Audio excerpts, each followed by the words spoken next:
Oh, hi there. So in this video, we're going to do a little bit more with the fundamentals of economics. First, we're going to talk about the difference between normative and positive economics. Then we're going to do a deep dive into a macroeconomic model, the very first one of this class, called the business cycle. So let's get started.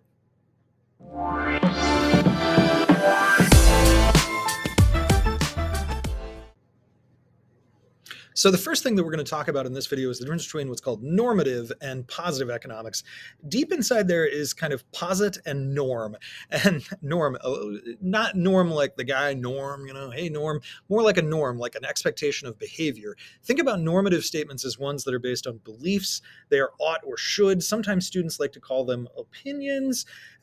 Really anything where you've got that, where it's kind of a freighted with kind of saying we should do this. That's what we often call a normative statement. In economics, we're going to try to distinguish between normative and positive statements. Oftentimes, you're going to ask me questions like, hey, Gloss, what do you think about the policies of this political candidate? Or you feel free to ask me those questions. What I'll tell you is, do you want a normative or do you want a positive answer? A positive answer is based on a position, a fact. It's descriptive of reality. Maybe we should lower the minimum wage or we should raise the minimum wage. That's a normative statement. The current minimum wage is blah. That's a positive statement. So it's distinguished between essentially fact and opinion. Just two words that you're going to hear a lot in econ. Now, let's talk about the business cycle model. It is a macroeconomics model. We're not going to spend an enormous amount of time with this semester in the microeconomic semester because it's more of a macro concept, but it's helpful to understand the broader economy even while you're in the middle of a microeconomic class. It describes fluctuations in output, which I'll talk about that in just a second, but it's output over time. And it's really saying that we produce more or we produce less stuff at any given moment in time. It shows essentially the recessions, right? Recessions and expansions of the United States. And so we can also say that it shows economic growth in a slightly different way. So we're going to draw the graph in a moment that will illustrate what that is, but it also shows like how over time we could increase the capacity to produce. Notice that I've bolded that term there. Productive capacity does not refer to how much you are producing. It refers to how much you could produce, which are two fundamentally different questions that we really need to get distinguished in our heads, right? One's about how much we could, one's about how much we are. And the business cycle model will actually tell us both. A recession and an expansion tells us how much we are producing. Are we below the capacity? That's a recession. Or are we actually above our capacity, which really means that we're kind of wearing ourselves out with kind of what we're producing. We want to kind of be somewhere in that Goldilocks zone in between the two, right? So we kind of distinguish this from just producing more or less output. Standard of living is another term you're going to hear sometimes in terms of business cycle model or output and recessions and expansions. The standard of living really just means the amount of output per person. And so we would say, like, if we're producing more per person, more per head. Capita literally means like head on your head. If we're making more output per person, then people's standards of living is better. And the reason why we care about standard of living, it actually correlates with lots of really positive things like lower infant mortality and more women going to school. And actually higher standards of living correlate pretty strongly with people feeling more satisfied with their lives. Their material conditions are improved is a way to think about that. So it's pretty cool. And one of the things about economics is that we're trying to make people's lives better by improving their standard of living. Now, how could we do that, right? How could we induce more of this output per person in an economy? Well, you could have more resources, right? Which we talked about resources in the last video, and you could just simply get more of them. You could have more immigrants, for example. That's more labor. You could try to expand the territory of your empire by conquering other places. We don't really encourage people doing that as much anymore. You could get more land resources, for example, that way. But another way that we could do it is by improving the quality of our pre-existing resources. So maybe instead of saying, we need lots more workers, maybe we want to train the ones better that we already have. So we improve our human capital. That's the name for the quality of your workforce. Maybe you invest in more machines that will literally be able to produce more capital equipment, right? So you have more of them. Or maybe you just actually get improvements in the pre-existing machines. That's another way. A third way is through technology. And technology is a word that often we think it means things like the laptop or the phone that you're using right now. But what technology means is the combination of resources. And entrepreneurs are particularly good at finding novel ways to combine resources together in ways that will increase output per person. So technology encouraging basically entrepreneurship is a third method of creating growth. Now, one last thing about this is that sometimes we're going to come back to these ideas and say one additional way that we could actually consume more output per person, but not necessarily produce more. So this is a distinction, right? One way that we could produce more is through all these things, but one way that we could consume more is by trading. And we're going to come back and talk about trade here in just a few moments. But all of these are ways that we could actually improve people's standards of living, but also trade will do that too. It just doesn't allow us to actually produce more stuff. Trade just allows us to consume more stuff.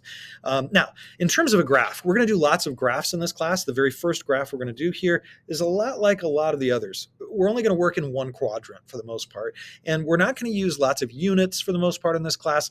The graphs are really just visuals to illustrate the concepts. And I said a moment ago that it's output over time. So down here, we're going to use the symbol lowercase t for time. And up here, we're going to use capital Y, or lowercase, it doesn't really matter, for output. If you don't like that capital letter Y, which, okay, sure, why not? You could use what we call GDPR. And that's like a little subscript R right there. That stands for gross domestic product. Gross means total. Domestic means within your country, and product means the stuff you produce. So when we say output is the total stuff produced in a country, gross domestic product. Now, the R means real. And that just means that it takes into account maybe changes in prices over time, which again, we're going to go back into the weeds of that stuff later, but it's another alternative way you could label it. You could also label it output if you just feel that urge. Now, the first thing we're going to do, we're going to say, we're going to have an upward sloping line. And what that is going to be our potential, or our capacity, right?